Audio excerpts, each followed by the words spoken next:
this meeting of the Complaint Committee of the Sunshine Ordinance Task Force to order. Today is May 23rd, 2017.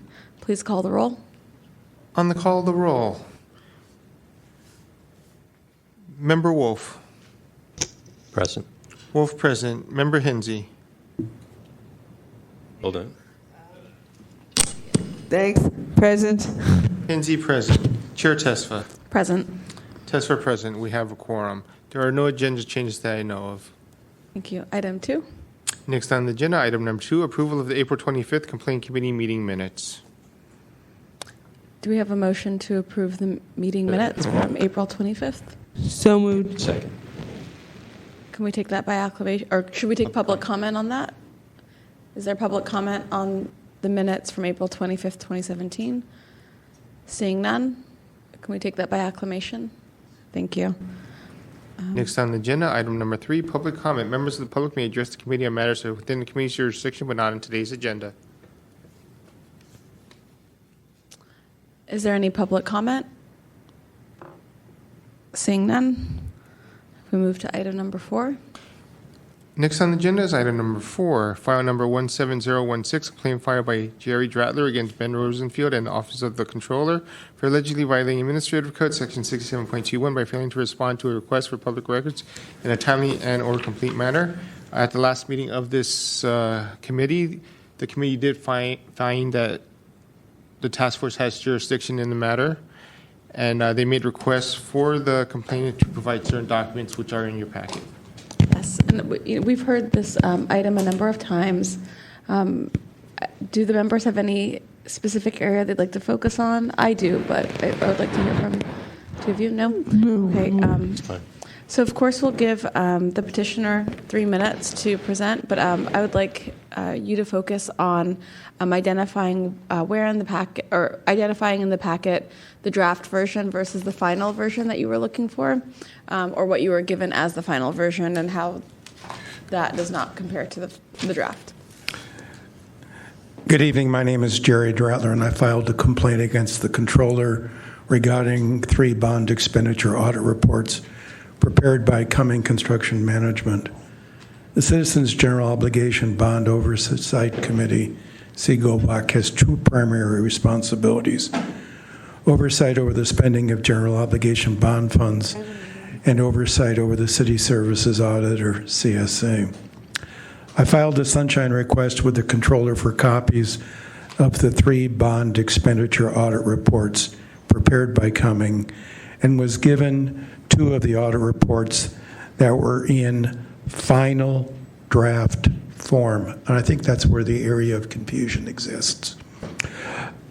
Also, the copy of the ESA report I was given did not include Appendix B. The principal issue before us is the CSA's contention that the CSA memorandum are audit reports and the Cumming audit reports are CSA work papers and therefore protected communication. The facts don't support the CSA's contention. I covered this issue in the April 11th, 2017 memo I sent the Sunshine Ordinance Task Force. Cumming, in their presentation of deliverables to CGOBOC, characterized their work to include audit planning, audit field work, and preparation of audit reports, all of the traditional steps in preparing an audit report. Cumming characterized CSA's deliverable to, this is a quote, develop audit memorandum based on Cumming final report, close quote. Since the CSA issued audit memorandums, it appears the Cumming final draft audit reports are the final audit reports. The memorandum issued by CSA does not meet the professional standards for an audit report, and it is improper for the CSA to characterize their memorandum to be an audit report. The protections under Section F1.110 of the City Charter do not apply, and Sections 26908.5 and 36525 of the California Government Code do not apply to the coming audit reports because these sections apply to preliminary reports, drafts, notes, correspondence, or memoranda. If the coming reports are not audit work papers and are not protected communication, I'm entitled to receive the final audit reports I requested in my sunshine request. There are many You can finish your sentence. Oh, thank you. There are many qualitative reasons for the release of the coming audit reports.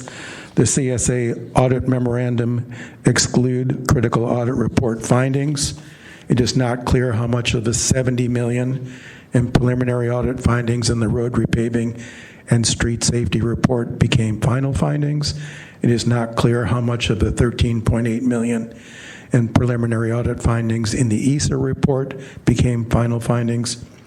Also, 25% or $102.4 million of ESA bond expenditures were not audited, and it is unclear if they will ever be audited. Thank you. Is the respondent present?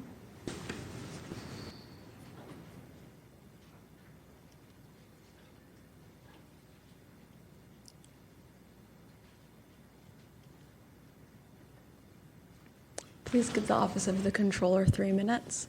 Thank you. Good evening. My name is Tanya Ledeshu, and I'm from the Office of the Controllers, and I am the Chief Audit Executive on behalf of the Controller's Office.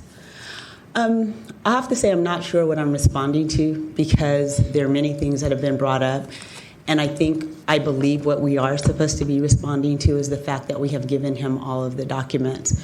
Whether he likes the fact that I, as an audit director, have the right to publish the reports in the manner that I did. I have not violated government auditing standards by which I am tasked to follow appropriately. Government auditing standards do not prohibit me from using a memorandum as a report mechanism. So as it relates to the validity that he speaks to of our reports, everything is there. It's required of me as a professional, just as any other professional, not to omit information. But the question that we have before us is, did he receive all the documents? And he has. Thank you. So I will have a couple of questions for the petitioner, but I just wanted to start with, we are not here to determine if the Office of the Controller has conducted a proper audit or provided reports in a way that they should pursuant to the standards that they need to follow. We're just trying to determine if we have specific facts to see if there's a violation of the Sunshine Ordinance, and that's why you can approach the microphone, Mr. Dratler. We would need you to point out where in the record, please show us where your draft version is and how that doesn't match up with the final version. I was having trouble identifying by page number that, and that's the information we were asking for. And then we'll be able to proceed from there. Thank you. So the first thing is Appendix B was omitted in the materials I was given. And which page? We need you to point to specific pages in the record. Well, Appendix B deals with the ESA report. So Which page number is that? let me just get there. Okay.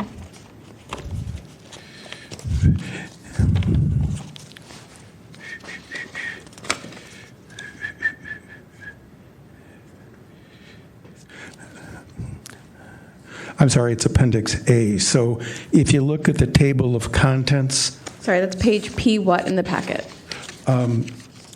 I don't have those numbers, but if you look at the title page, the next page after the title page for the 2010 Earthquake Safety and Emergency Response Bond. Victor, is there a copy of the packet that Mr. Dratler can use? Why don't Because I we just have to show refer you to the pages on of the packet. overhead? Can I do that? Sure. I think it's page P56. Thank you. P56. P56. So if you see there, it says detailed findings without exceptions. So the report I have has $13.8 million in audit findings. Hold on one second. That was the table of contents page.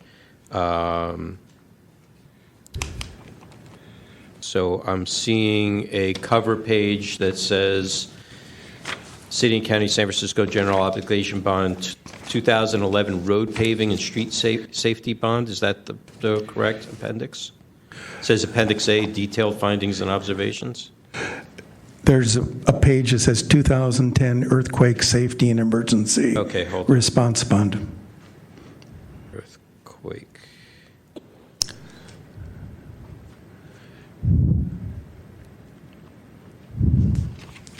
So it's the second and the shorter of the two audits.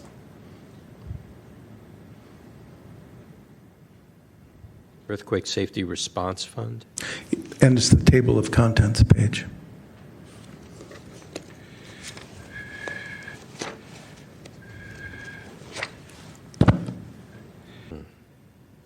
It's a little difficult to find.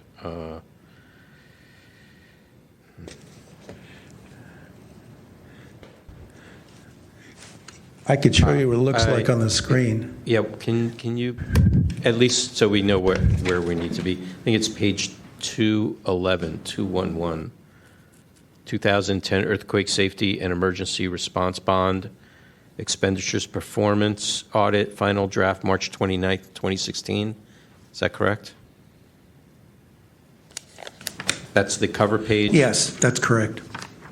So page 211, P211. Thank you.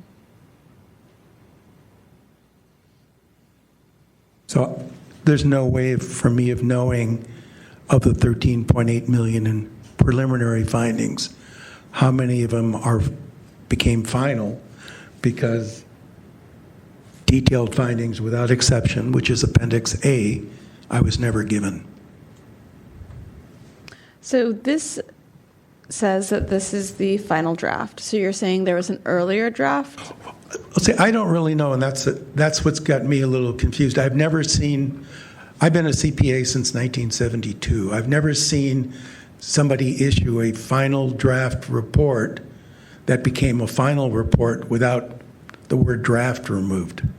So the confusion, I think, is this the final report? And if the CSA is saying, yes, it's the final report, then I have the final report, but I don't have the complete final report.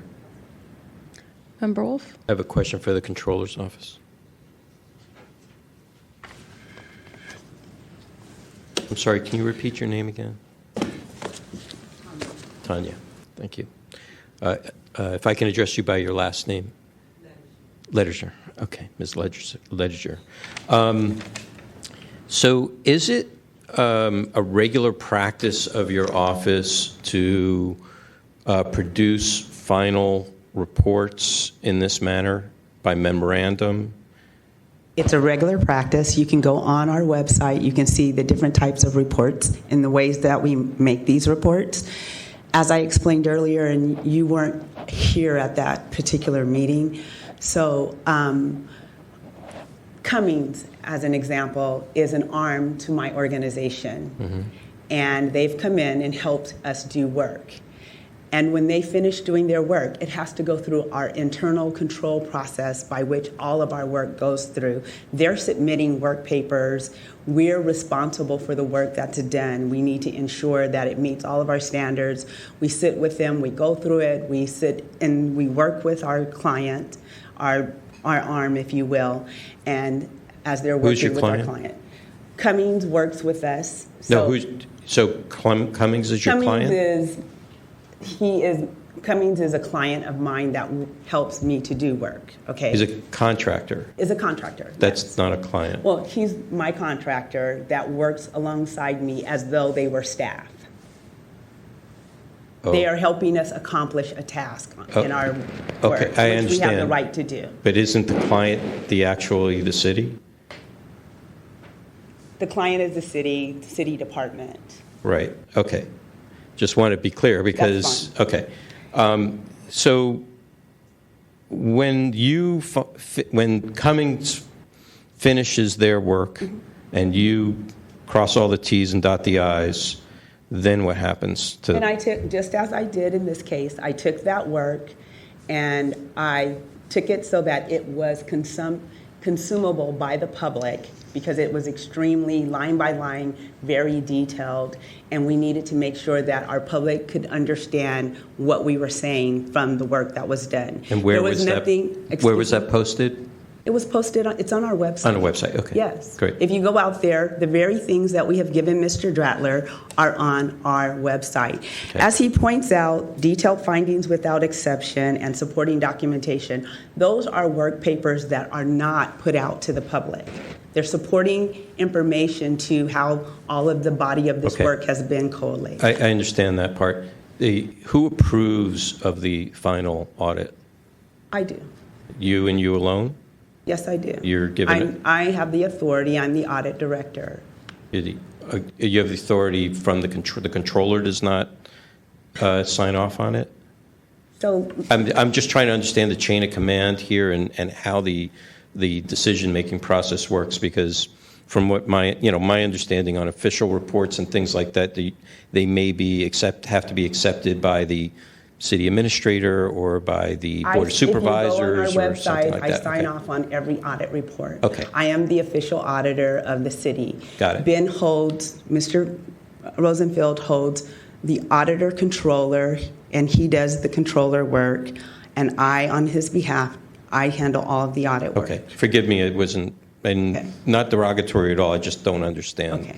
the process, so it's more of education for me. So then the last question I have for you then is, when you put it up on the website for the public to see, after you approve it, Yes. okay, why do you not remove the word draft?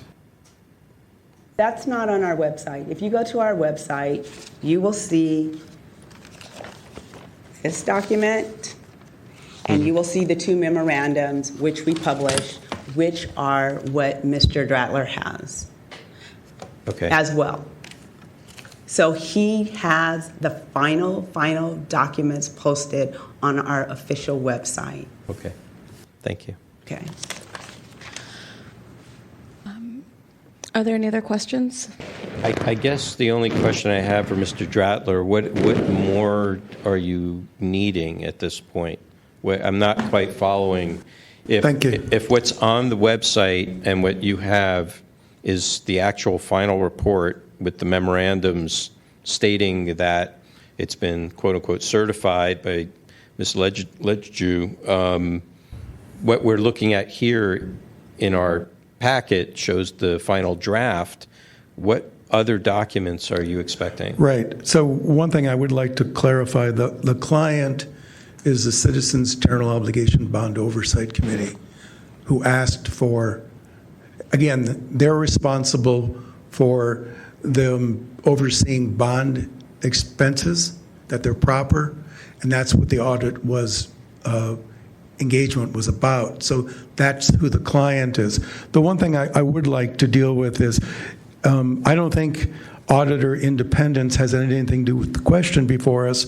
However, I did submit documentation that shows the CSA appears not to meet the Yellow Book standards for auditor independence, because the controller, the director of DPW, and the mayor, in response to a civil grand jury report, I was on that jury and I worked on that report, said they were not in favor of disclosing project costs. I don't think this is the proper venue. Okay, for I think that, I just as I've wanted said to before. Yeah, address that, and I don't think it's relevant either. So what am I missing? I'm missing the same coming report for the San Francisco General Hospital, and I'm missing Appendix A, which tells me which of the preliminary findings became final findings.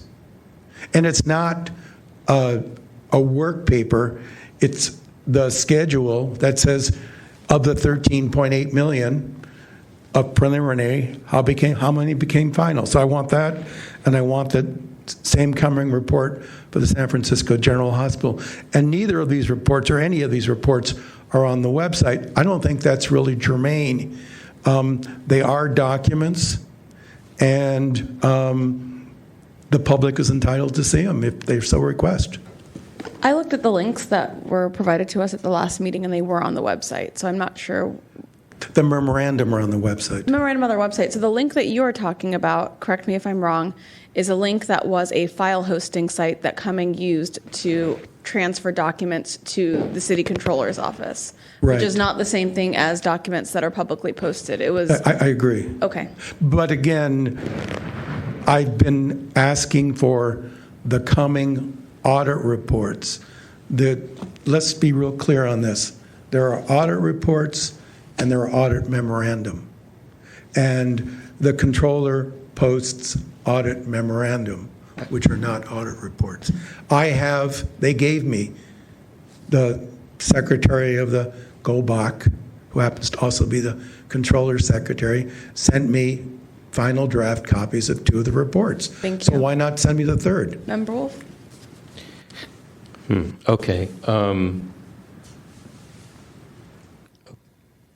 I was going to ask something different, but I don't think it's necessary. I was going to ask if there was any other, is this a regular practice for all other types of audit reports of this nature?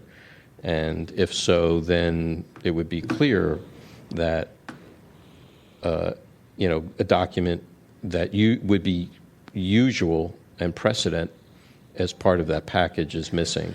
I think an interesting distinction there is about the documents that this organization creates, the controller's office creates, versus what documents other organizations might create, because we're not here to have the controller's office create something that doesn't exist. No, That's not going to happen. That wasn't my question, though. My question is in the regular work of the auditor's office for similar projects like Right. this, would that document be present? Well, it's not consistent with the other links that are on the website. This I is what see. is consistent with how they've done other reports. Okay.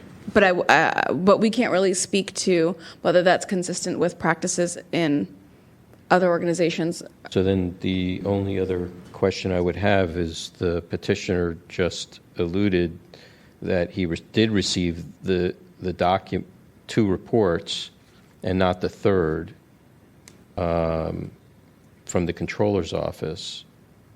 Is that, I guess that's what he's asking for, it's still missing? We'll have to ask, because that's actually the first that I've heard of that issue. Okay. So I don't remember hearing that as a request or reading that in the material, so it seems like it's a new request as of recently.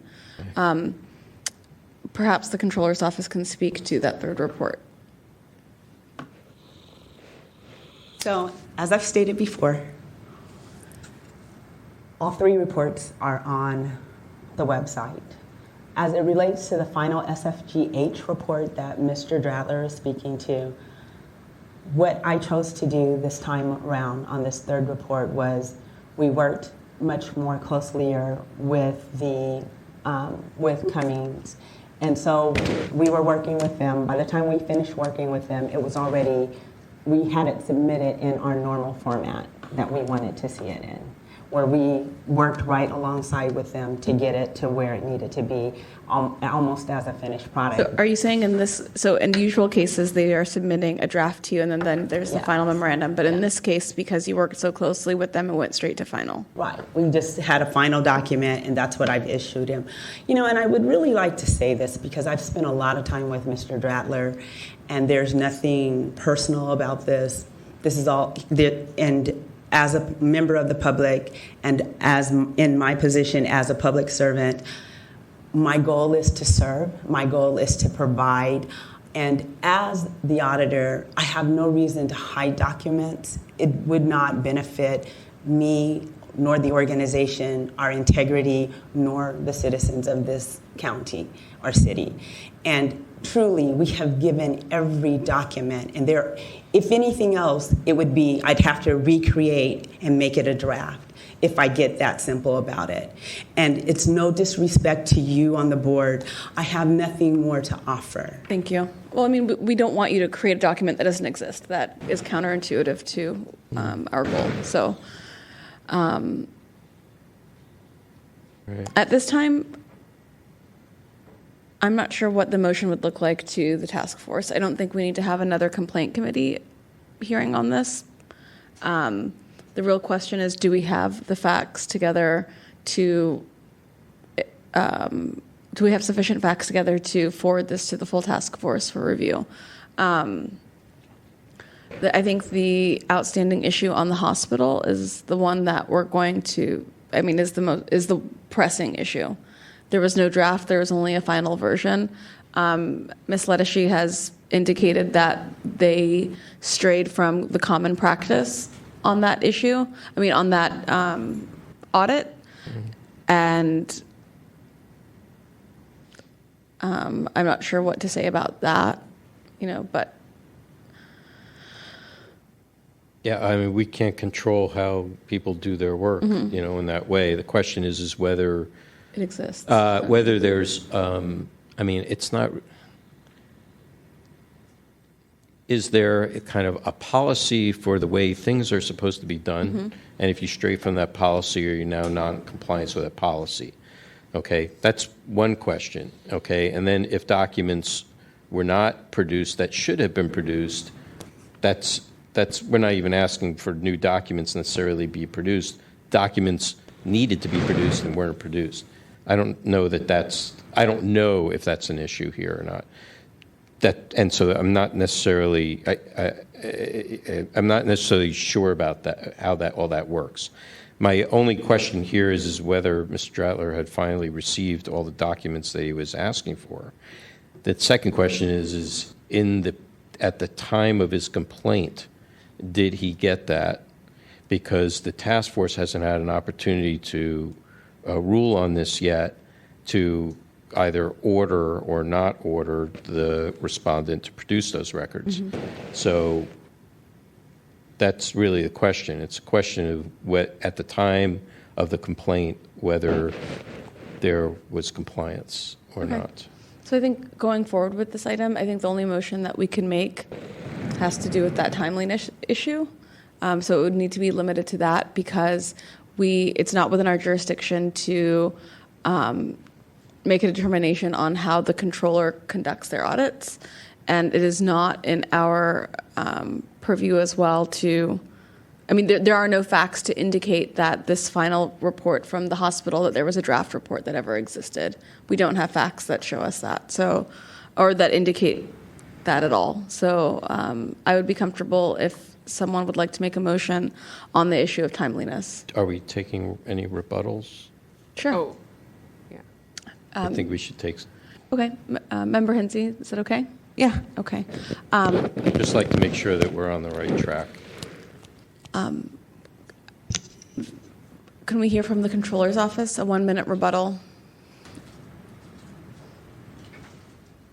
If you don't have one, you can also say that you don't have anything else to say. But I think, from what I understand, based on what was just stated by the committee, is that you're ruling on timeliness. And I will submit, we have met every timeline that was requested by Mr. Dratler.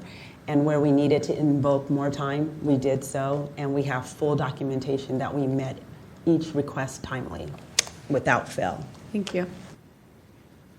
Mr. Dratler?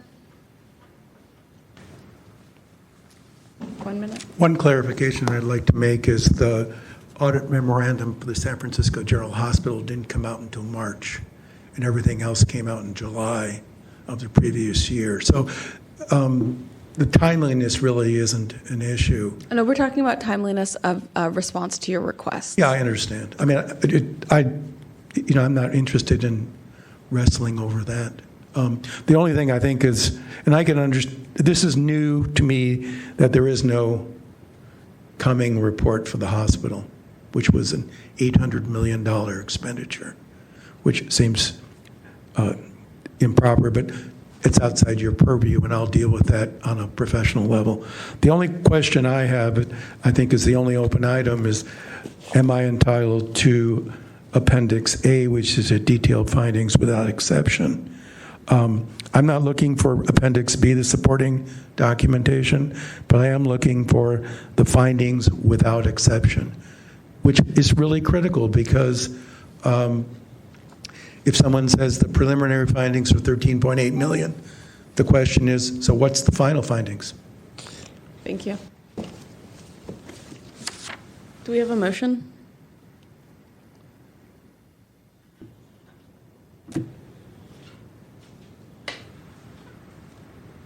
Oh.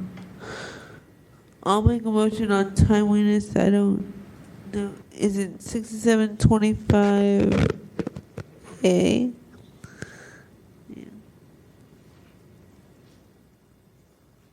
And this isn't necessarily a recommendation. This is just this will go before the task force. It'll go before the task force under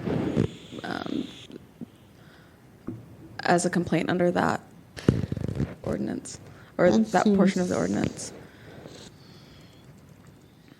I'm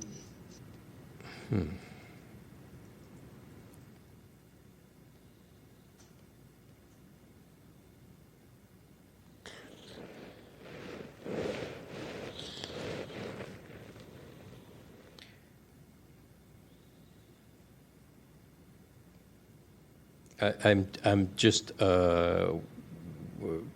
I'm having a little issue with the version, whether this is actual timeliness or whether, we talking about time. I need clarification. Is it timeliness on the response? Is it timeliness on the response or timeliness on the delivery of the document? It was Member Hinsey's motion. What was the other one? Is it the difference between timeliness of the response from the original request, or is it on timeliness of the delivery of the document? Because based upon the rebuttal, it sounds like it's the delivery of the document. That's true. Yeah. On We'll document? go with the delivery of that. Yeah. On the document. I would second it based upon the timeliness She of the said document. and- Yes. Okay. She agreed. Great. Can we have public comment on that motion?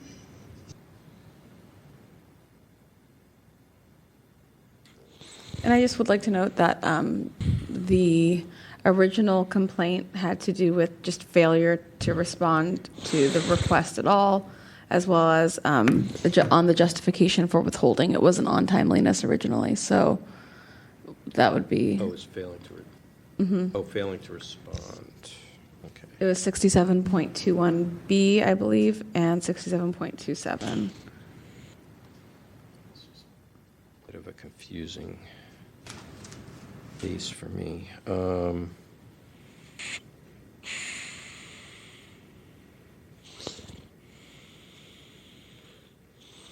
Right, so this isn't on timeliness, then. I'd like to, if we can, amend the motion. That it was failed to respond. I mean, hold on, let me just see this other. And it's not that we've made any kind of a determination on those two. No. It's just that Well, it's we a think matter we of have all the recommend- facts. Yeah, it's just a matter of recommendation. I think, you know what, I would do this. Instead of moving for a motion, I mean, we could just push it up to the task force with a recommendation. Let's do that. So let's do that. I would move this for the, if we can withdraw, can we withdraw that motion? Yes. Okay, so I move to recommend this item to the Sunshine Ordinance Task Force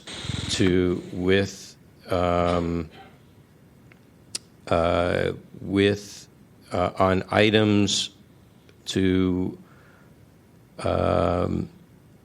in violation of 6721B for responding, and Yeah, for just responding.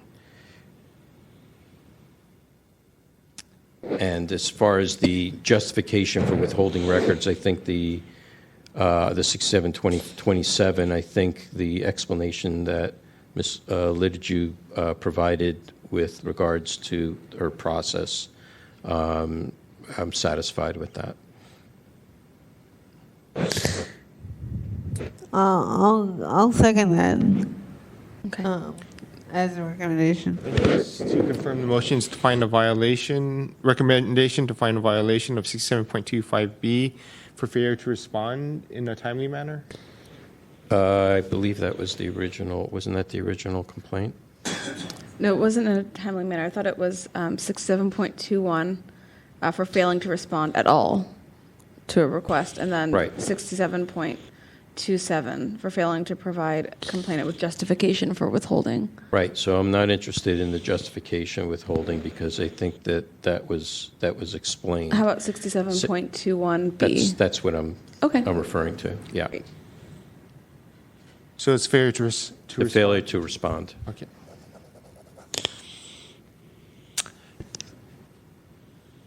That's it. Would you like Is to there a take public second? comment? Oh, I seconded it already. Okay. Can we take public comment on this? Public comment, not comment Your from you. party. Seeing none, can we call the roll?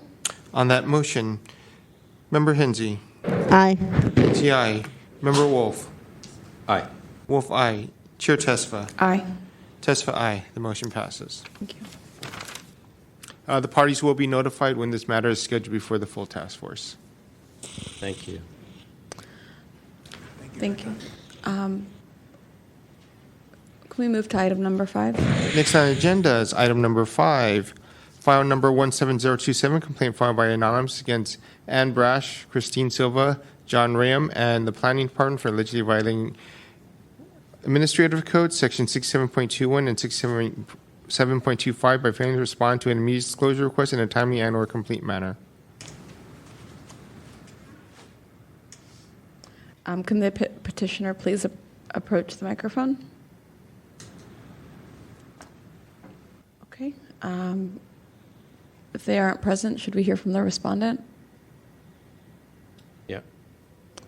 Is the respondent present? Thank you. Good evening, Chair and members of the committee. Christine Silva, planning staff.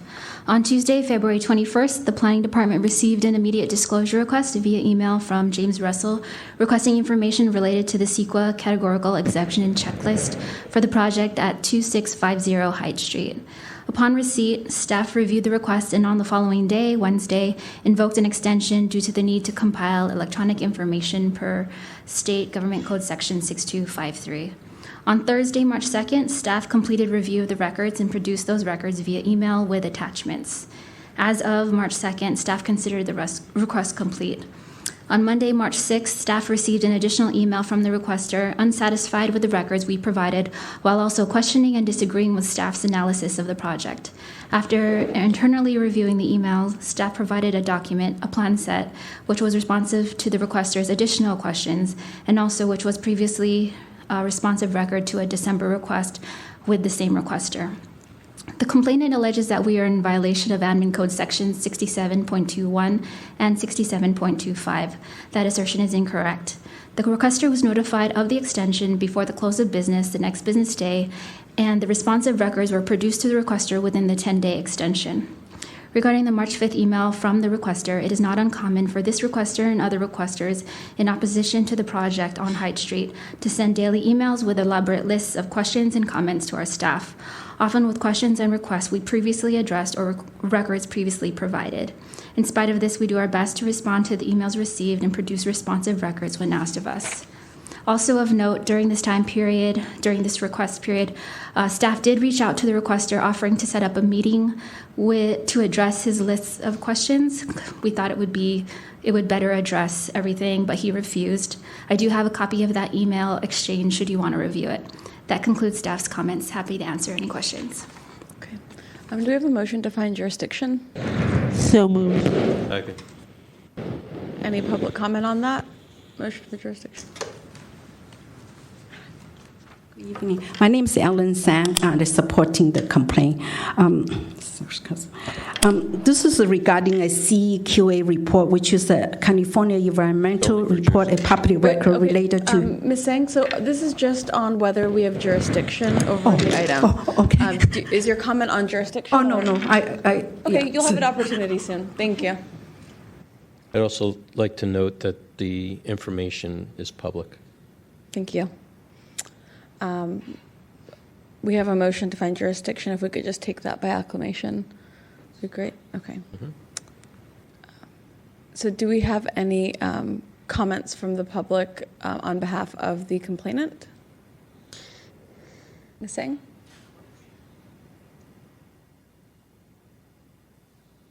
Okay, this is regarding a CEQA report, which is a California Environmental Report, a public record related to 2650 High Street, a new project. It was prepared and signed by planner Ann Brask. CEQA requires planner to answer at least 4 different times that if the project does not involve a 50 cubic yard or more of a soil disturbance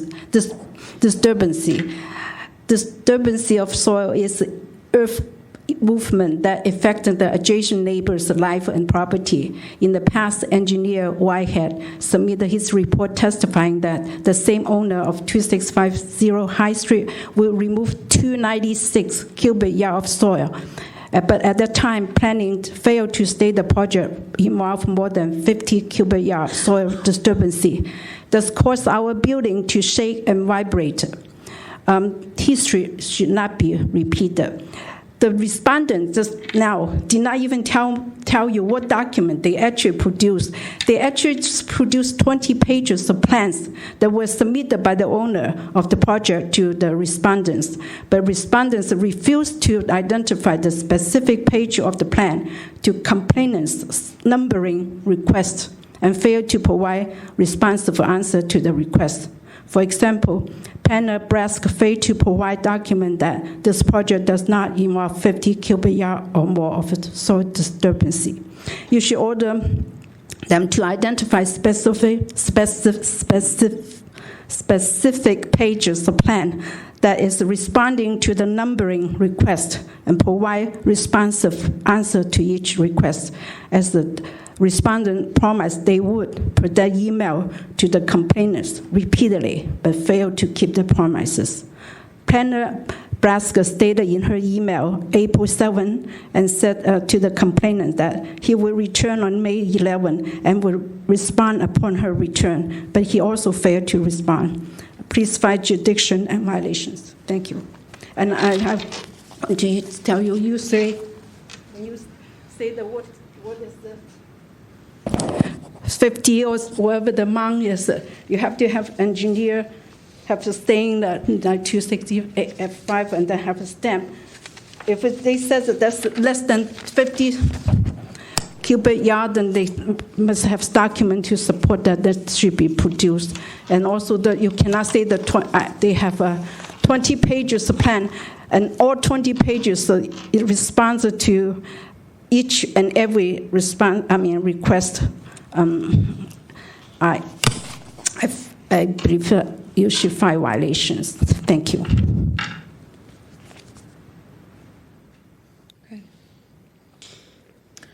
So when I was looking over this item, Do you want to hear from the the respondent? Are there any comments or any speakers in support of the respondent? No. Okay. I was getting a little bit confused about the difference between having questions answered and producing public information or public documents. Sending a list of questions to be answered as part of a CEQA review is a bit different from provide me with records that support this information or answer these questions that I have. So anyway, I think of them as kind of different things, and I was wondering what your thoughts were on that. So the ordinance has 2 ways that you can receive information, public records. You can receive it in writing or you can receive it verbally. We've had several cases with regards to how that works, I think with the library. So if they're asking questions, and whether the questions are answered verbally or whether they're answered in writing, is still a responsive. Oh, that's not my question. Between verbal or written, the difference between asking questions to receive documents versus just asking questions. Like, if you worked in a department that had to do with planning, and I said, I would like all of the planning records for this property, that would be different from me asking a question of, Was a permit issued? Was a permit issued, or not even was a permit issued, but tell me all of the different, or what is the history of this house, or what is what do you know about this house? You know what I mean? So, in context of the petitioner's complaint, getting information versus getting actual public records. Okay. That's what my. Because when I'm looking at the request on page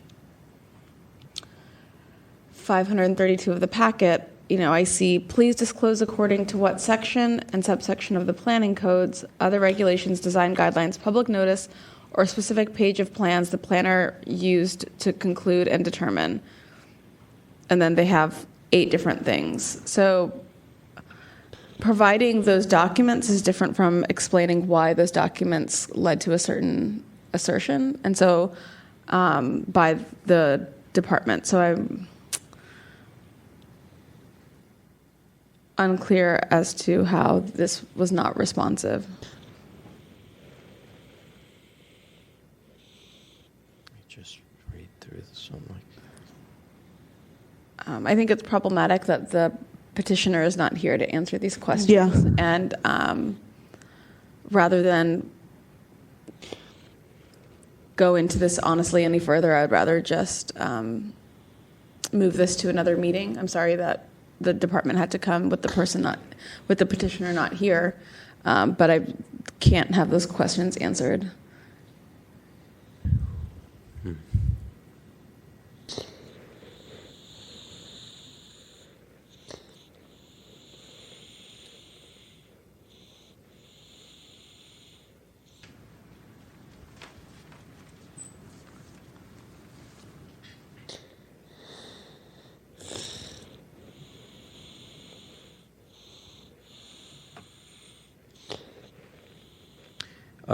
Ms. Silva, I have a question.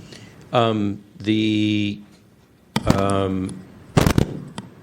information that you provided, anonymous, were they responsive to his questions with regards to what section and subsections of the planning codes that he was looking to get information on?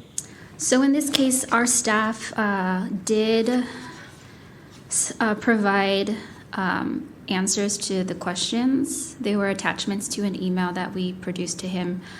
And so we did, I think Commissioner Tesfa hit it pretty closely, where in these instances we receive, and from this requester, we often receive a mixture of requests for records and requests for answers to questions. And so in this case, our staff did prepare a couple of documents which were attachments to the email when we produced the records to him that answered each of the numbered questions in the original request.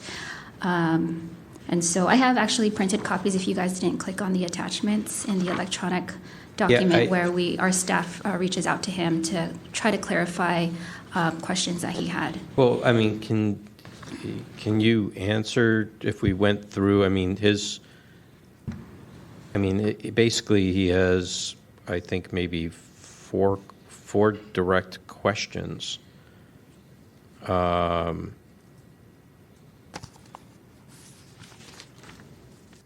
Yes, so this document... And so, one question is, please disclose according to what section and subsection of the planning codes, other regulations, design guidelines, public notice, and/or specific plans, page of plans that Planner Brask based on to conclude or determine, and then there are these 8 points on page P532.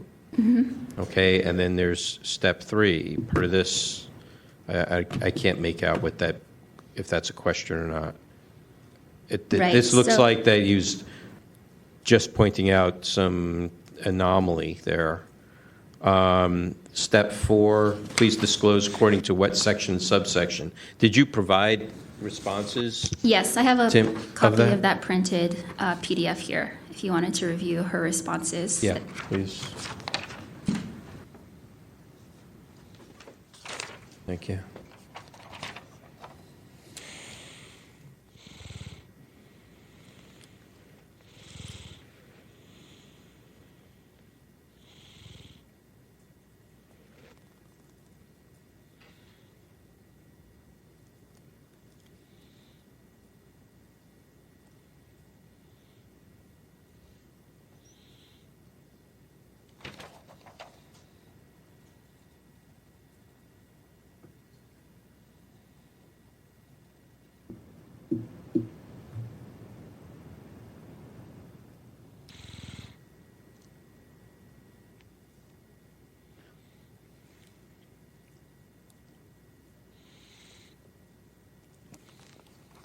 So in step 4, the proposed work checklist.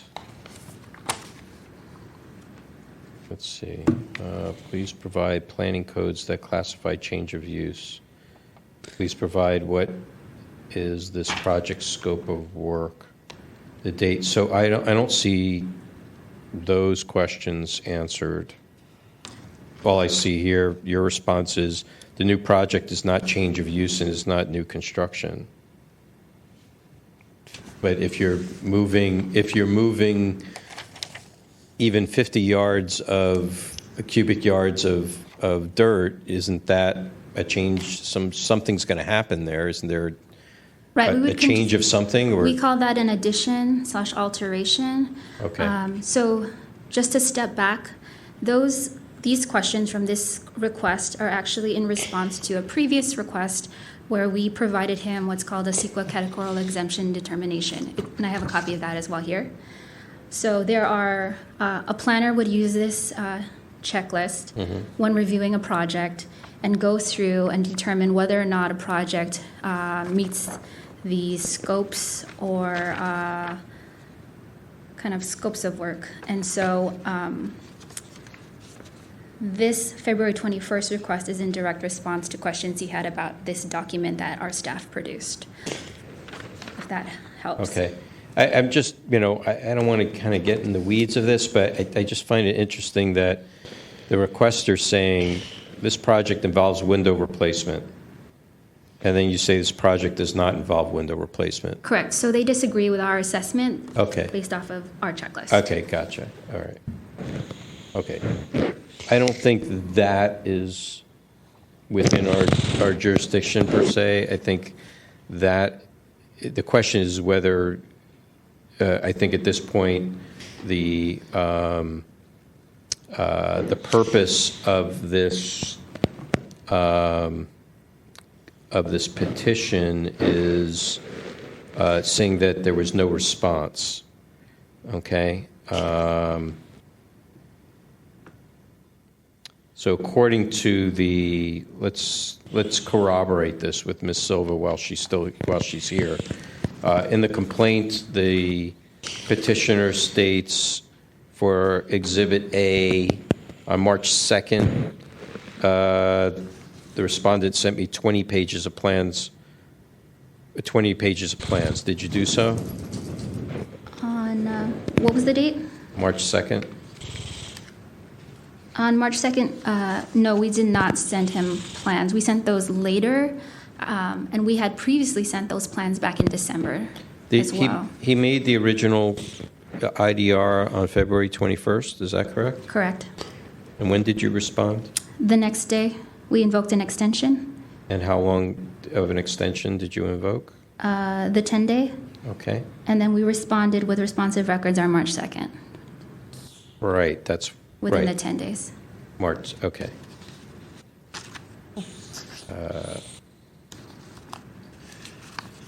Well, okay. So March 2nd, as he says, you sent him some documents. Correct. Okay. Okay. So he says that those 20 pages, it didn't provide, it was not responsive. Are you disputing that? We do believe that we were responsive. All right. I guess that at least that's the first part, is to determine whether it was responsive or not. Without the petitioner here, it's I would feel bad sending it away, so we get into quite a bit of detail here.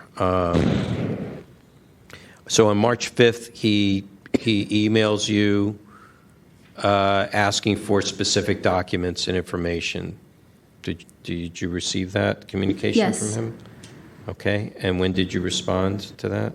I don't have the date in front of me, but we responded, and we then provided him, again, the building plan set, because a lot of his questions had to do with the scope of work. I understand that that's two different things here. One is responsiveness. Two is, did you provide Yes, documents? So the question is, he states on March 5th, he sent you an email asking for specific documents that would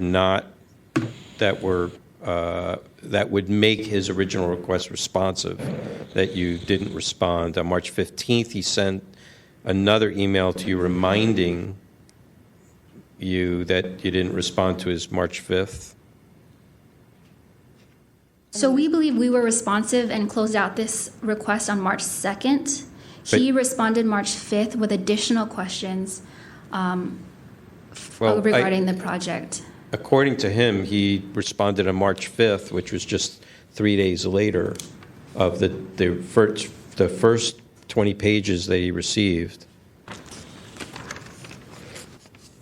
and that the information you sent him was not responsive to his request. Correct. Okay, so whether you consider it to be closed or not is of no consequence. It's an IDR, so it's a rolling basis. So if there's additional documents. So we felt on March 2nd we had been completely responsive to the request. Okay. Were I you think able that's to, the first bar. Were you able to take a look? Because what I was looking at here was on page 565, the email from March 5th, where they sent him a response, and then he's just questioning everything in it. Like, is this true, or are you guessing that it's true? I see. And so,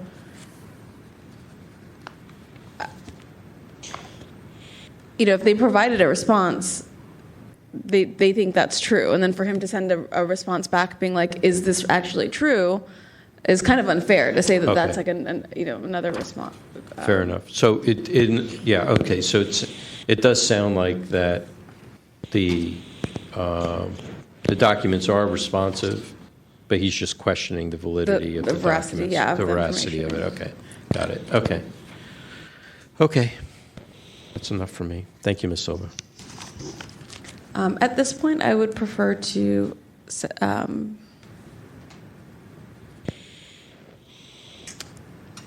push this to the next complaint committee hearing and have it seems like we might have all the information, so we could just send it straight to the full task force, but Yeah, I think we have all. He made the request within the 10-day period. Mm-hmm. They responded within the next business day. They responded with documents within the next 10-day period. According to his responses here in the emails, the information is responsive, but he's concerned about the veracity of it, which is not that it doesn't speak to the project itself. If they sent him the Magna Carta, then I would say we have a problem. But that doesn't seem to be the case here, according to his response. So I'm inclined not to find any violation.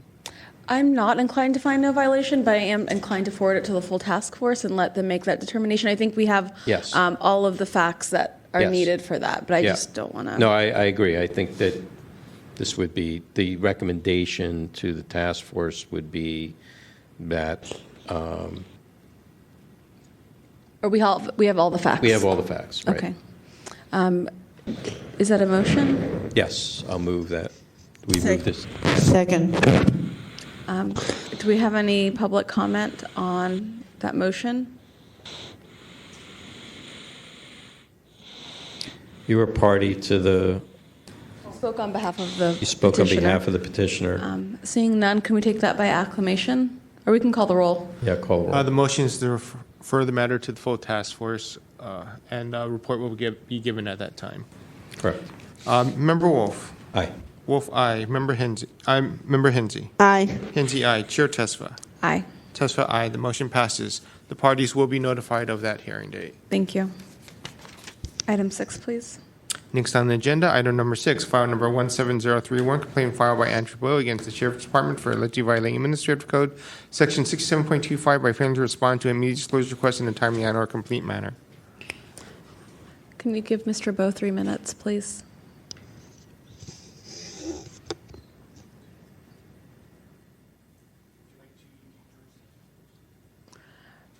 I think I'd like to hear what she has to say before we make the determination on jurisdiction. Thank you. 6725A was a late response. It was human error. I sent this request to their generic mailbox. I looked on their webpage. I found it. Prior to that, I had gone in and waited for a while. I asked to speak to someone. I left a note. Sorry.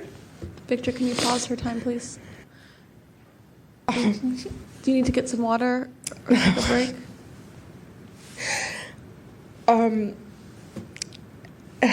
It's not really within the jurisdiction of the task force to ask me why I filed this complaint. But I didn't ask.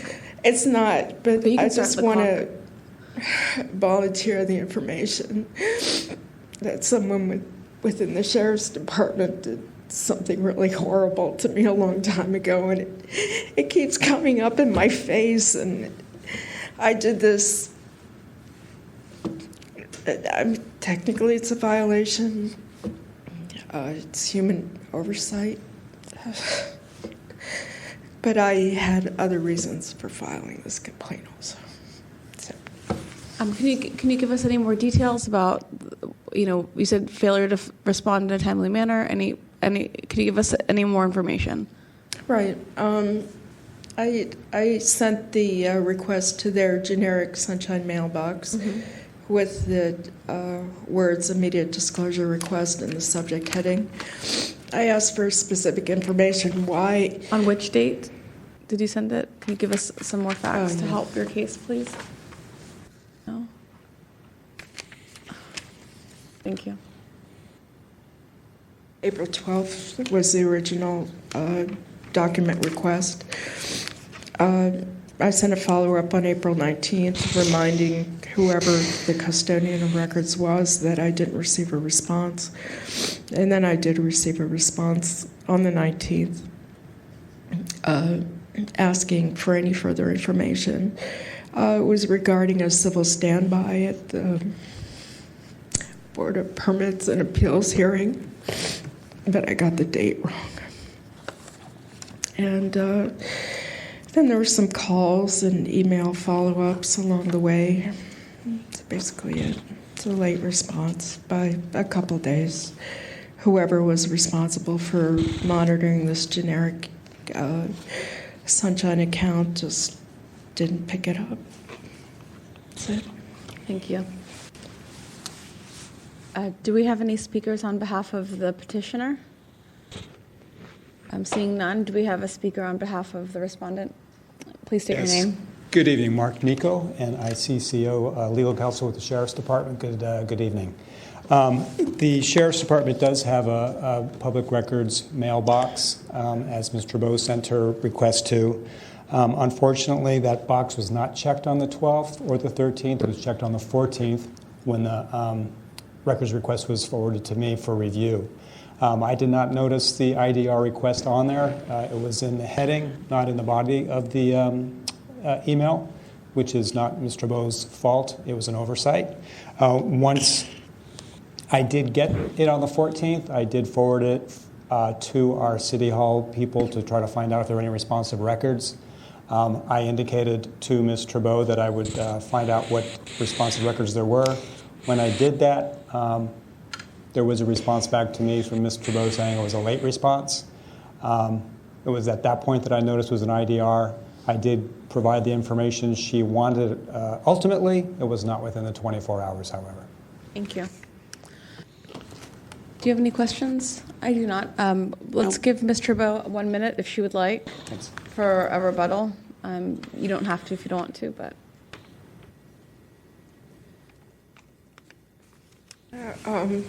Technically, legally, it's a violation of 6725A.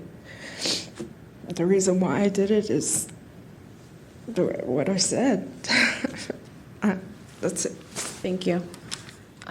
Would the respondent like to make a rebuttal? If not, you don't need to. 1 minute. Thank you. Thanks. I just want to make sure that you knew the error on our side, we have tried to correct it. We do have people monitoring the email daily now, and to specifically make sure to find out if it's an IDR or not, so it's responded to immediately. Thank you. Do we have a motion? So I think we have all the information. I think we can move this up to referred to the task force. Do we have a second to that motion? Second. Any public comment? Seeing none, please. Did you want to send this with a recommendation, or as both parties do agree that it was okay? A violation? So we'll be with a recommendation to find a violation of 6725. Yes. Is Any public comment on that motion? Seeing none, please call the roll. on that motion? Member Hinsey. Aye. Hinsey, aye. Member Wolf. Aye. Wolf, aye. Chair Tesfa. Aye. Tesfa, aye. The motion passes. I was wondering if the task force would consider waiving the appearance of the parties at the full task force? That's fine. Yeah, that's fine. The parties don't want to appear. It's fine. Just so the parties understand, this will be scheduled before the full task force. However, you do not need to appear at that meeting. Thank you. Thanks. Please call item 7. Next on the agenda, item number 7, file number 17038, complaint filed by Gregory Berlin, Aquaterra Aris Law Group against the Office of the Treasurer and Tax Collector for allegedly violating Administrative Code, Section 67.21 and 67.26 by failing to respond to a public records request in a complete manner and failing to keep withholding of records to a minimum. Just for the committee's information, a portion of this complaint has already been heard by this committee regarding the timeliness issue, and that is pending before the task force. Thank you. Good afternoon, task force members. And yeah, as a preliminary matter, I wanted to just state that our Please office, state your name. Gregory Berlin, Thank you. did make a slight mistake in this complaint. Right now, the hearing is only supposed to be pursuant to 67.21 for failing to keep withholding of records to a minimum. We submitted 3 Public Records Act requests requesting information containing reference to employee count for 3 medical marijuana dispensaries, and the tax collector's office in a letter dated April 27th stated that the information concerning employee count could not be released pursuant to Government Code Section 6254I, which prevents disclosure of information that can result in an unfair competitive advantage. The tax collector's office only provided 2 reasons why employee count information can result in a competitive advantage. The first was that someone can deduce the salaries from employee numbers. I don't understand how that's possible. If we get a record that says a business has 6 employees, how are we supposed to be able to tell how much each employee is being paid? We're not requesting titles of employees. We're not requesting their salaries. It's actually a non sequitur because we were not asking for that information, and that information was never provided. The tax collector also said that employee count can reveal the success or failure of a business, and we take issue with this as well. Let's take a large business, General Motors, the face of the auto industry and one of the biggest employers in the entire country. The size of that business was no indication of their success. Indeed, they were so unsuccessful that the federal government had to bail them out. Let's take a small business, one of the restaurants that many of us go to in San Francisco that have reservations that go back for weeks and lines that go out the door. They may have a couple of waiters and waitresses and a couple of cooks, but the fact that they have a small amount of employees is no indication that they are necessarily an unsuccessful business. So we take issue with that argument as well. Also, we submitted requests to other state agencies, such as the San Jose Police Department and the Employee Development Department, and they have released information containing reference to employee count, and they have made the decision that that information is not confidential. Of course, there are different agencies, and maybe they have different reasons for providing that information, but it's already out there. Second of all, finally, Ms. Liu actually released documents containing reference to employee counts, which I don't know if it was inadvertent or not, but that directly contradicts her argument that it's confidential. The last statement on her letter from April 27th states, disclosure would put the subject businesses in Mr. Berlin's request at an unfair competitive advantage. Ms. Liu, by releasing that information, has done just what she said, if you're going to take her argument, and we believe that the information, therefore, should be released for all 3 dispensaries, not just the 2 that were inadvertently, allegedly released. Do we have any other speakers on behalf of the complainant or the petitioner? Seeing none, can we hear from the respondent?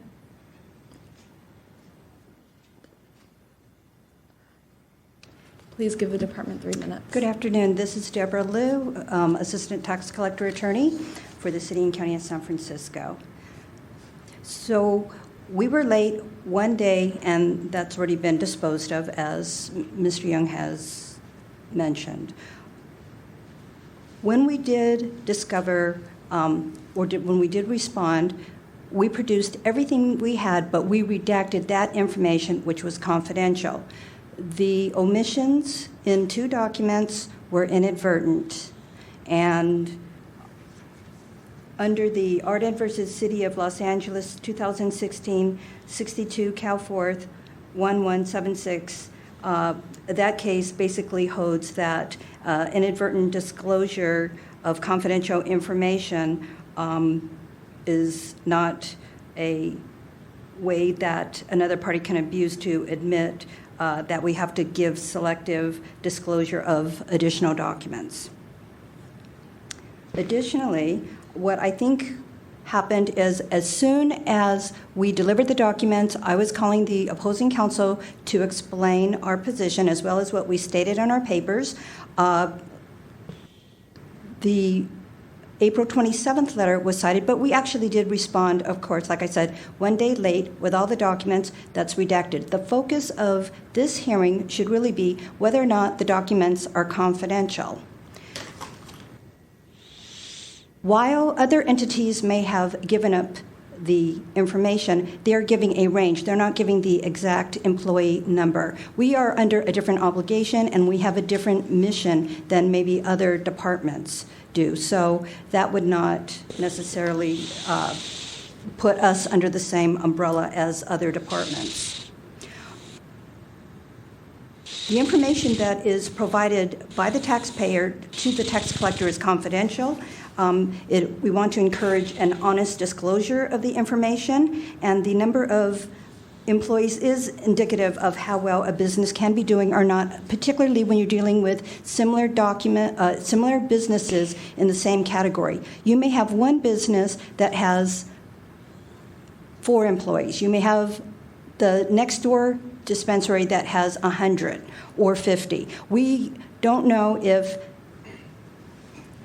the one with a larger number of employees has their own accounting department, as opposed to somebody else using their own CPA firm as independent contractors, whether it's distributors. But once you have that information, somebody else can start digging in and comparing and taking action that would be detrimental to the other business where we got information that was confidential. Thank you. Do we have any other speakers on behalf of the respondent? Seeing none, members, do you have any questions? I do.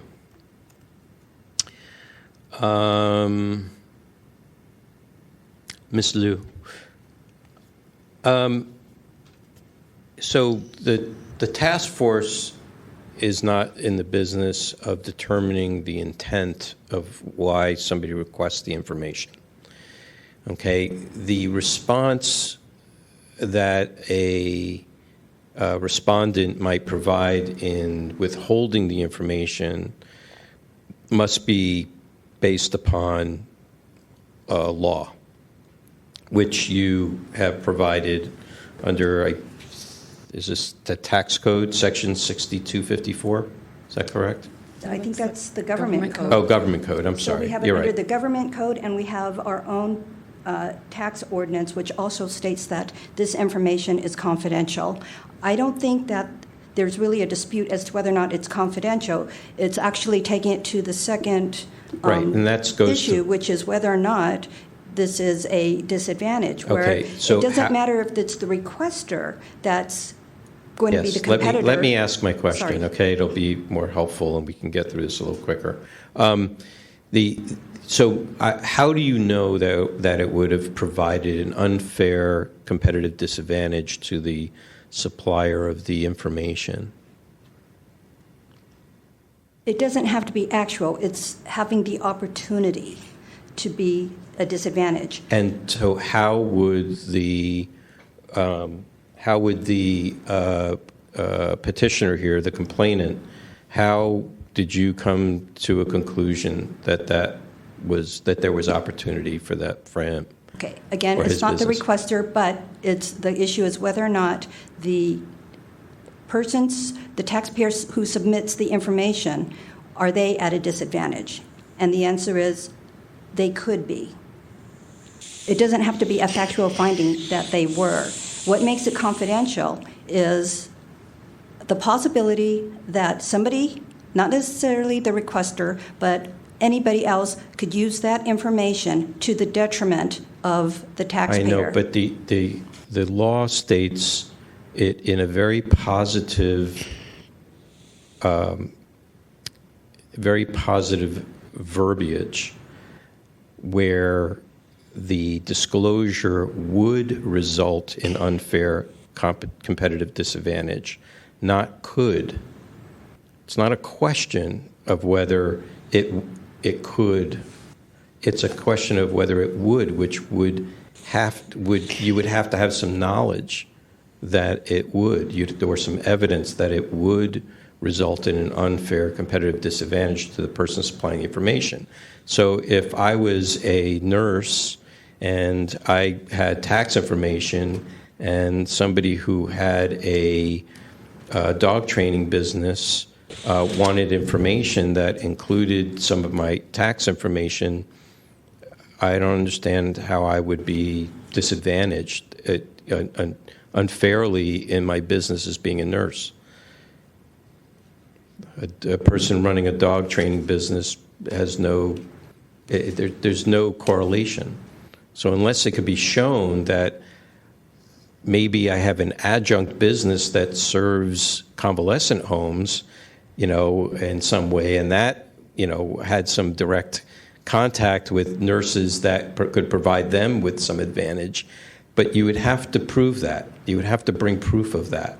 It's almost like somebody has to commit an act of competition, unfair competition, before you're at that point. But if the person that has supplied the information to you is in the business of A, and the person who's requesting the information is also in the same business, then you have a direct corroboration and correlation, and you could then say, yes, that person, by virtue of getting this information, could cause the supplier of the information an unfair competitive disadvantage. But whoever asks for the information, you cannot make you can't distinguish, or for my response of a public record, I can't say, yes, I'm going to give it to the person who's asking, who's not a competitor, and then tell the competitor, no, I don't give it to you, because you're a competitor. But That's kind of like two different standards. Well, but under the redaction rules,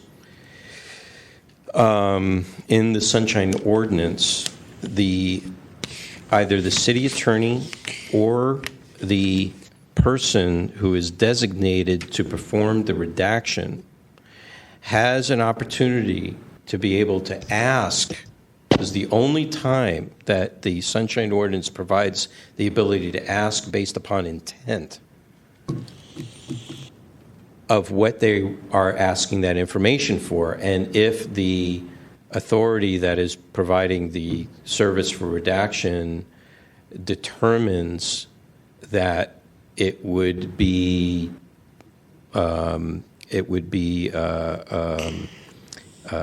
unsafe, or there would be some conflict or some problem with providing this information, then that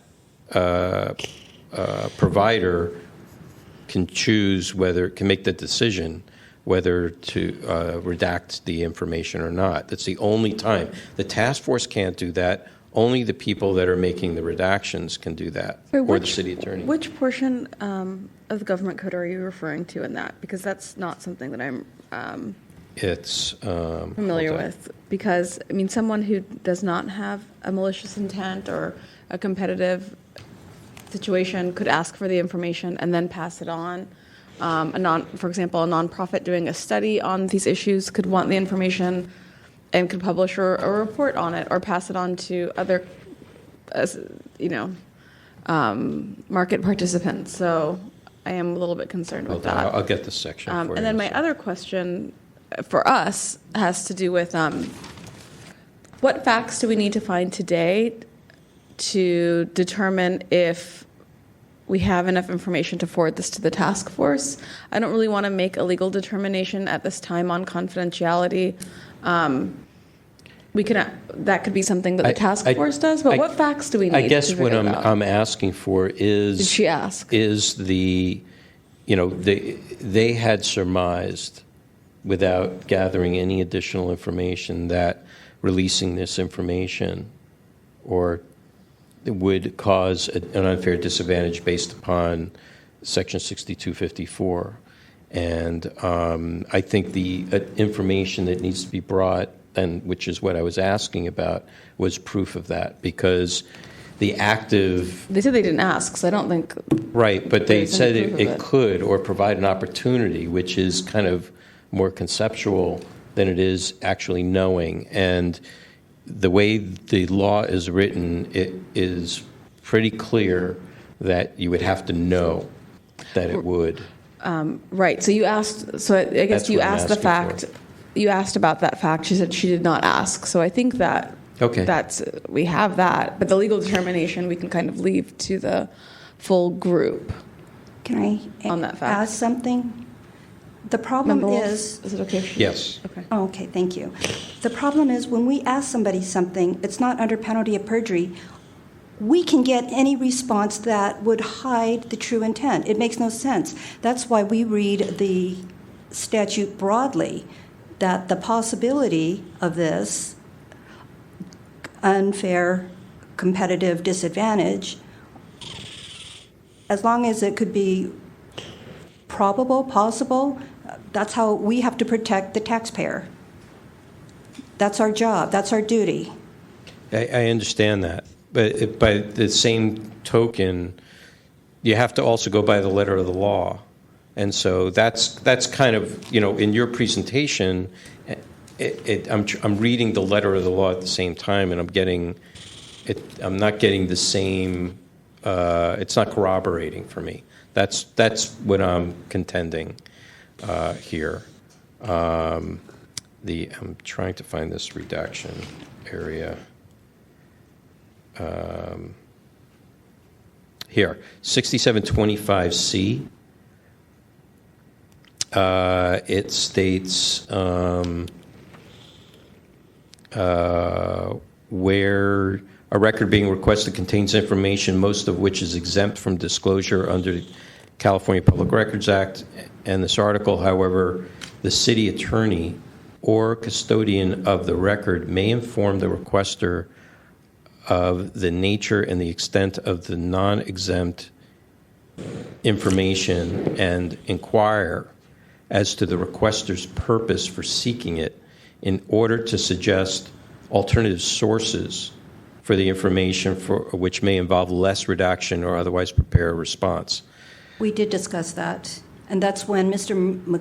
McClear said, well, we get the information from other entities such as the EDD and from the San Jose Police and so forth.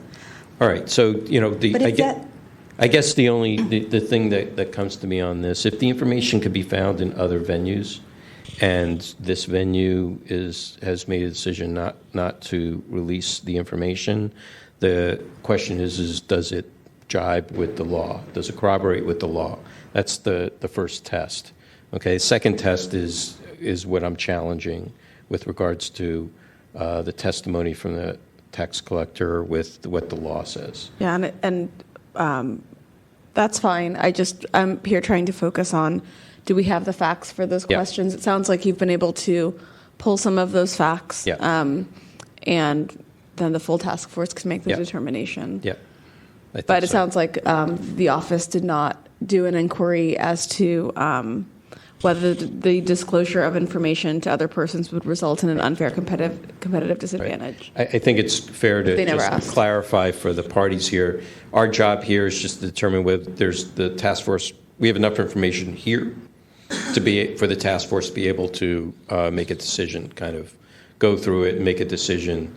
So our job is more of a little bit of fact finding, make sure we have all the documents that's needed. If anything's missing, we'll request it of you, either of you, to make sure that it's available for the task force at the full hearing. So that's the purpose today. We're not adjudicating anything here today, except to accept it. It's jurisdiction, the information is public, and that's it. Thank you very much. Any other questions? No.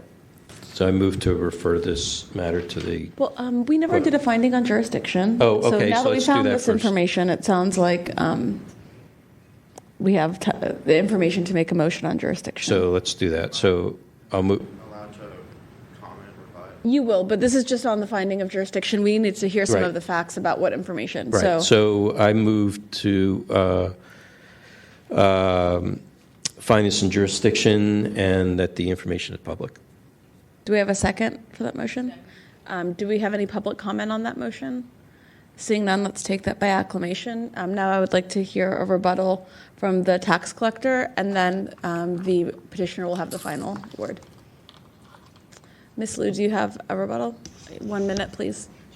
I've pretty much said what I needed to say, which is this information is confidential, that the ordinance and the statute should be read very broadly. I know that the opposing counsel has raised the issue that it's a balancing test, and if he can get the information elsewhere where the parties have a different standard of what information they're giving, that perhaps he should consider looking to that in weighing out our obligation to the taxpayers. Thank you. Can we have a minute for the respondent? So in terms of the government code being permissive, it quite explicitly is not permissive. It said it would result in an unfair competitive advantage, and the tax collector's office hasn't given a single reason as to how exactly it would result in a competitive advantage. Also, the Employee Development Department gives employee ranges. The San Jose Police Department gave us the names of employees, the start dates of their employment, and the positions of those employees. We didn't even request that information, and they provided it. Also, yes, we could potentially get this information from other sources. We have been unable to. Obviously, we would not be here today if we could get it from some other source. We were unable to. In regards to the case that she cited, I don't know that case. I don't know if it's still good law. I haven't it. I don't know if it's been distinguished. I don't know if it's within our jurisdiction. I would have to review that, and I don't know if it has precedent at all over this matter. Thank you. Do we have a motion? So I move to refer the matter to Sunshine Task Force. Do we have a second? Second. Do we have any public comment on that motion? Seeing none, please call the roll. On the motion to refer the matter to the Sunshine Ordinance Task Force, Member Wolf. Aye. Wolf, aye. Member Hensy. Aye. Hensy, aye. Chair Tesfa. Aye. Tesfa, aye. The matter will be scheduled before the full task force. The parties will be notified of the hearing date. Thank you. Please call the next item. Next on the agenda, item number 8, file number 17039, complaint filed by Thomas Bousset against the San Francisco Public Finance Authority for allegedly violating Administrative Code, Chapter 67, by failing to notice and conduct public hearings and failing to respond to requests for public records. Is the petitioner present? Please give the petitioner 3 minutes, and please identify yourself. Thomas Bussey. As I find myself going through this file, I found myself getting angrier. And at first, I was just asking some simple questions. And then I was getting more and more frustrated. And that's bothering me. And sometimes my tone's coming out in a way that I'm not proud of. But I'm stepping back and thinking about this and thinking, well, part of that is my government responding to me with what can be described as Kafkaesque responses. The controller is talking to he's required to have an audit of a special district that was created by the Board of Supervisors. The Board of Equalization says it exists. City Attorney says it doesn't, yet the City Attorney's own memos talk about it. So here's the final word from the CFO of the school district. As I've explained in my response to your earlier email requesting similar information, the San Francisco Unified School District has no connection with or no jurisdiction over the San Francisco Public Finance Authority. Controller said that's where you had to go. I made my first request to the controller's office in person. I was pulled aside and said, there are 6 people working on your request right now. I heard nothing. 2 days later, I get a response, we're working on it. After that, next week, contact the school district. There's something more to this problem. I just don't know what to do. And we are spending, according to a law that is not published, that I have to follow, that you have to follow, to pay a tax for what? There's no accountability, there's no review. Is this effective? Is this working? That's governance. And it's the basic principle of governance. And I just want to speak to whether you have jurisdiction. And I bring your attention to Section 232. Officers, agents, and other representatives of the city, keeping in mind I've provided you documents showing that 5 of the members of the board are members of the Board of Supervisors, shall continually, consistently, and assertively work to seek commitments to enact open meetings, public information, and citizen comment policies by these agencies and institutions, including the school district. We're paying a tax. How is it being split up? How is it being spent? There is no audit of this. And there's a more fundamental problem, I think, in the very first thing we heard in this hearing, that the controller should not be the same as the auditor. Those have to be separate. That's basic. And yes, the voters may have enacted it. It's a stupid system. I don't know where else to go other than to the courts, and I hope to stop before I have to do that. Thank you. Are there any other parties here to speak on behalf of the petitioner? Seeing none, can we have the respondent approach the microphone? 3 minutes, please. I could not identify a respondent. Okay. What do you mean by that? I have no contact information for the authority, and I guess that's part of the problem here, is that some say it exists and some say it does not exist, or? Exactly. So that's why we don't know who it is. Interesting. I have some information about that. You do? Okay. I've done actually quite a bit of research on this particular item because I found it interesting. Well, first of all, was there any persons to provide information for the respondent? Did you ask that? I asked for the respondent. Is there anyone to speak on behalf of the respondent? No? Okay. Nope. Just want to make sure. Yeah. So I found it interesting because I, too, could not find a listing anywhere in the city's listing for this particular authority. For this particular authority, for both the education, I think it's called the Educational Financing Authority and the Public Finance Authority, because they are created by state law and are it provides an allowance or provides for the administration of it at the local level. They are all joint bodies. Okay, but before I go down that road, I have to ask Mr. Bruss. I have a couple of questions for you. I believe in some of the items that I've read that you have contacted the supervisor of records at the city attorney's office. Yes, I did. With regards to this. So in the Sunshine Ordinance, that is a very specific process. And if we want to take that paragraph, the section 6721, in sequence, that would be somewhat a first place that somebody could go to get the information. Then you don't have to, you're dealing with basically one person. You're not dealing with this whole process. So I'm just wondering, what was the result of that? Because there are some conditions in 6721 with regards to what the result of that interaction or that process is first before we can actually move forward with our process. He said that was over. There was nothing to respond. He said there was... He said there was... I have his exact response somewhere.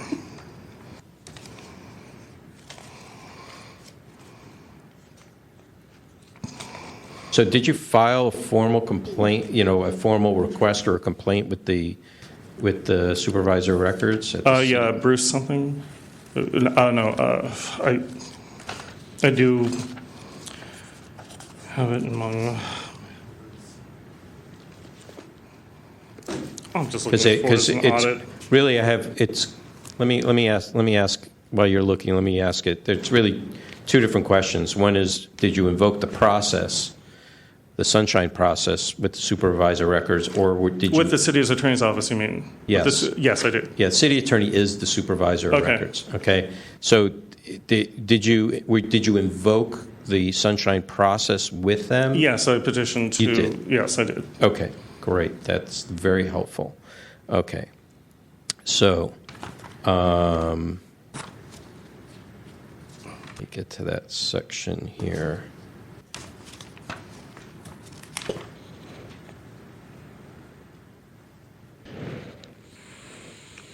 Here, 621. Here we go.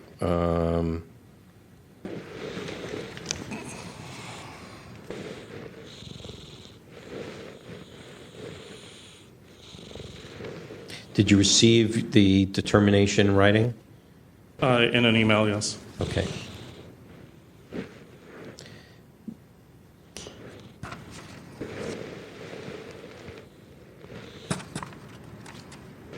What did you request of the supervisor of records? I requested the ordinance of the San Francisco Public Finance Authority, a list of the members of the board, and then the financial statements. And did you get that information? I did not. But you got a written response? What did the written response say? And said, I have already responded. This is non-responsive. What was what was their original response? Sorry, I was gone for the weekend. Can you fill me? Was the controller's response? Did the controller respond to you? And I since then, and I responded, no. His response was wholly unacceptable for these reasons. I then detailed line by line everything the controller had said, all of which I had done before I even contacted the controller. So that information is not in the packet, and I think we need to figure out a way to somehow change who the respondent is, at least to encompass that entity that did respond with that inadequate response. I guess my concern is because the process for the supervisor of records, I don't think we should be having parallel processes going at the same time that are within our jurisdiction. Well, I'm not sure if the first one is within our jurisdiction. It's 6721D. I mean, the first one sounds like something that might be on a state level and not on a city level, and it sounds like... No, it's not. It's supervisor records. That's city attorney. Okay, so I meant the other one. Oh, with regards to the actual body. Okay, I'm trying to first determine whether the process for his invoking the sunshine process with the supervisor records is finished and done. Because if it's not, then I don't think that we should move forward. Well, the supervisor of records, that was not who this item was agendized for. I believe it was for the other organization, I'm concerned about finding jurisdiction at all, though I think that there is a case for for the supervisor of records, and this would need to be refiled under that. Like this was agendized against the San Francisco Public Finance Authority, and we haven't made a determinative jurisdiction under on that initial complaint, and I'm concerned we don't have jurisdiction. Though I do think, and I shouldn't be discussing it, I guess. But okay, so you want to discuss it whether whether it's under a jurisdiction or not? I don't think that is. Yes, I think we should discuss that, but then maybe how to. Okay. Refile this. I'm questioning whether we should hear it at all. Right. Do we have jurisdiction? No. I'm questioning whether we should hear it at all because he's invoked the sunshine process for the supervisor of records, and there shouldn't be two parallel processes happening at the same time. Okay. Do you have a motion for that? Well, that's why I was questioning him as to what the status was of that and whether it was finished or not. It sounds like he's not getting any more information. Well, I don't know. No?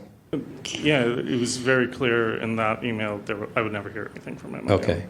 I walked to the city attorney's office in person. Okay. With a proof of service. I'm a little concerned about that because it's kind of serious if they don't respond. They're supposed to actually have far more authority than we do to be able to do something So I'm a little concerned about that. Okay. So if you want to, if in spirit of just moving ahead with the case, then I would say let's have the discussion on the jurisdiction part, and which I still do have information that is applicable for this. Let me just get the rest of it out here.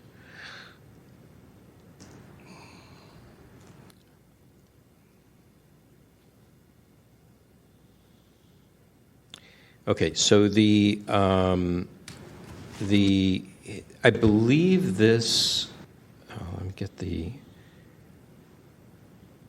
the Educational Finance Authority consists of a number of different members, which include members of the officials of the city and county of San Francisco. So then the question then becomes whether, because of that involvement and because of the money that's involved, whether it's within the jurisdiction of the city and county, even though it's a joint meeting. And that becomes the question, is whether there's a preponderance of interest, of the public's interest in the confines within the city and county versus the Unified School District, which is a state entity.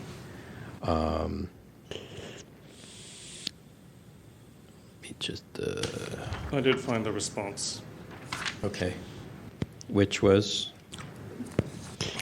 I have confirmed with the Controller's Office they have no records responsive to your request under the Sunshine Ordinance 6721D of the Administrative Code. The Supervisor of Records is responsible for determining whether a city department has withheld a record or any part of a record without a lawful basis for doing so, for determining whether the record requested or any part of the record requested is public.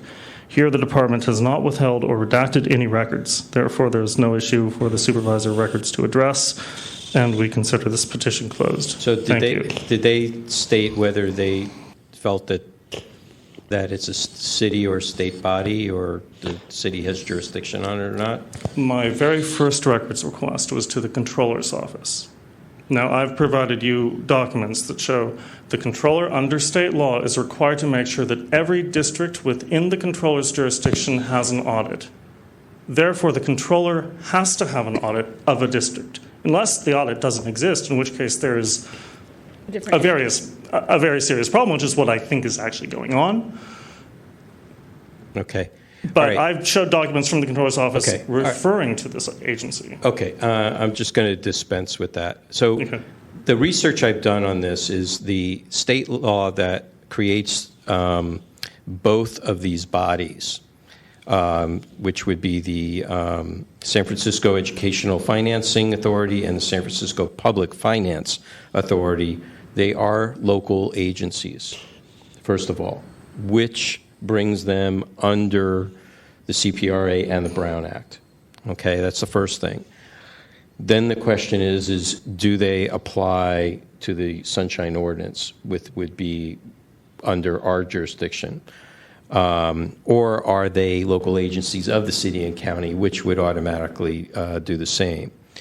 So while the sticky part is both, and I've taken some notes on this that I'm going to read back, the sticky part is while both the City and County of San Francisco and the San Francisco Unified School District and the Community College District are to comply with the California Public Records Act and the Brown Act, only the City and County is bound by the Sunshine Ordinance.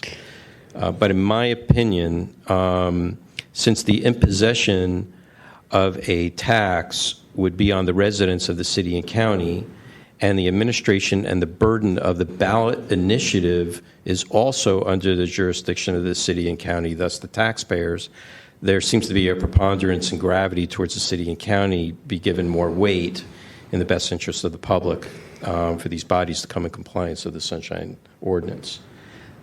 That's the best reading what I can glean from the way the law is written. I mean, under 67.32, why can't we just use that?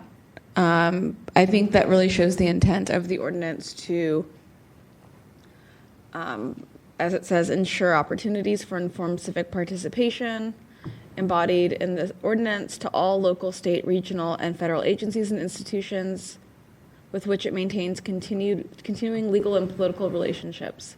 Officers, agents, and other representatives of the city shall continually, consistently, and assertively work to seek commitments to enact open meetings, public information, and citizen comment policies by the agencies and institutions, including but not limited to Presidio Trust and the San Francisco Unified School District, Community College District, Transportation Authority. I think under that we can find jurisdiction. I'm just confused as to why we have been able to identify people who are on these authorities and yet no one is here as a respondent. Right. So that's what I don't understand. I think what speaks to that is that the law itself identifies who the members of the body is, and they are publicly known. So why aren't any of those members here? I don't know. There are no appointments by I can only speak to the Board of Supervisors, but they have not made any appointments.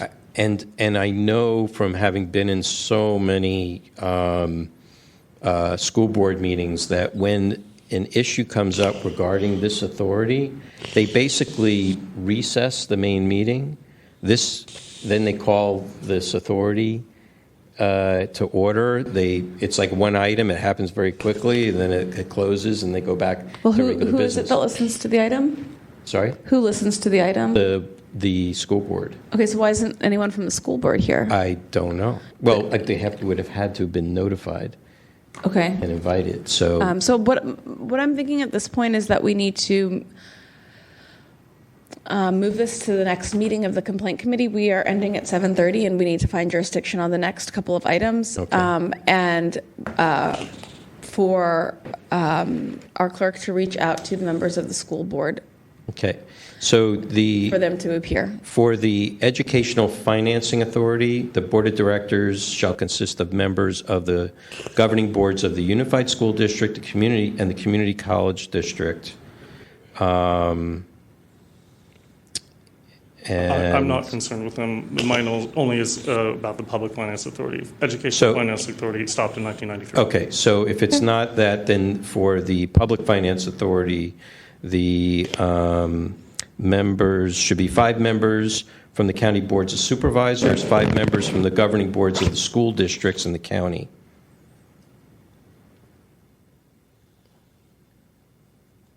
That's the way it goes. So, but the question here is the board of supervisors should also be queried on this. They have been. They have been, and no one has been appointed, is what Victor was saying. Yes, I provided that information. Oh, okay. Yeah, but you said no one has been appointed. Okay. Yes, that is correct. Okay. Okay. Very good. All right. So who should we ask to? Well, should we first we need to find jurisdiction. So I think we should. Okay. Is there a motion to find jurisdiction? I move to find jurisdiction. Seconded? Okay. Second. Okay. Is there public comment on that motion? Seeing none, let's take it by acclamation. And then now we need to identify who is to appear. Okay. There need to be, I thought you said it was 5 members of the Board of Supervisors. 5 members of the county boards of supervisors and 5 members of governing boards of school districts in the county. In plural. Governing board members shall be selected in a manner determined by the Board of Education, provided that if there are 5 or more school districts in the county, no school district shall have more than 1 member. There's only 1 school district. Okay. So it's just 5 and 5. Okay. So should it be the president of the San Francisco Unified School District?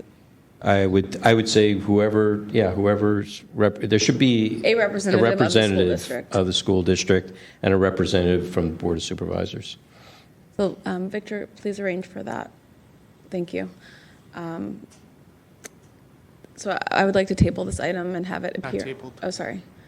Continued. I would like, so yes, thank you, to continue this item to the next meeting of the complaint committee. Thank you. Would you like to take a vote on that? Public comment and a vote? Do we have any public comment on that motion? Seeing none, can we take this by acclamation? To continue it? Yes. So I'll just for the sake of making it formal, I'll move it. Do we have a second? Second.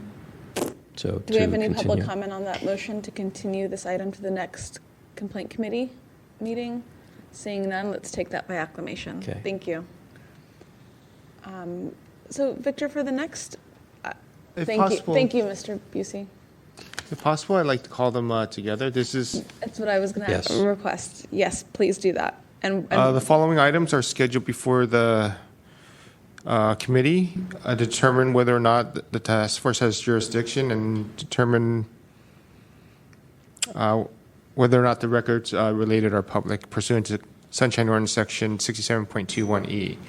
Item number 9 through 12, file numbers 1728, file number 1, complaint filed by Anthropo against Kate Patterson and Arts Commission, file number 17029, complaint filed by Anthropo against Howard Lazar and the Arts Commission, file number 17045, complaint filed by Anthropo against Kate Patterson and the Arts Commission, file number 17046, complaint filed by Anthropo against Kate Patterson and the Arts Commission.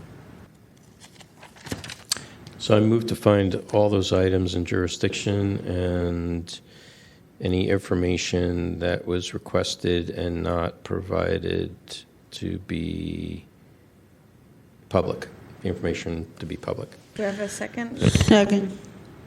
Do we have any public comment on that motion? Seeing none, let's take that by acclamation. Next on the agenda is item number 13, So announcements. should we also refer this to I believe the- it stays in committee until we can schedule. Oh, for a okay, hearing. that's right. I apologize. Thank you. Yes. Next on the agenda is item number 13, announcements, comments, questions, and future agenda items and pending calendar by members of the committee. I just have one item. I just on the previous case, Mr. Boosie or Boos, I'm going to send my notes. Thank you. That'll be good. Around as part of the record for that because I think they might provide some insight. Great. Thank you. It was pretty extensive work I did on that. So I'll resend that to you. Okay. Thank you. Can you call item 14? Item 14, adjournment. Do we have a motion? Move to adjourn. Second? Any public comment on that motion? Seeing none, take that by acclamation.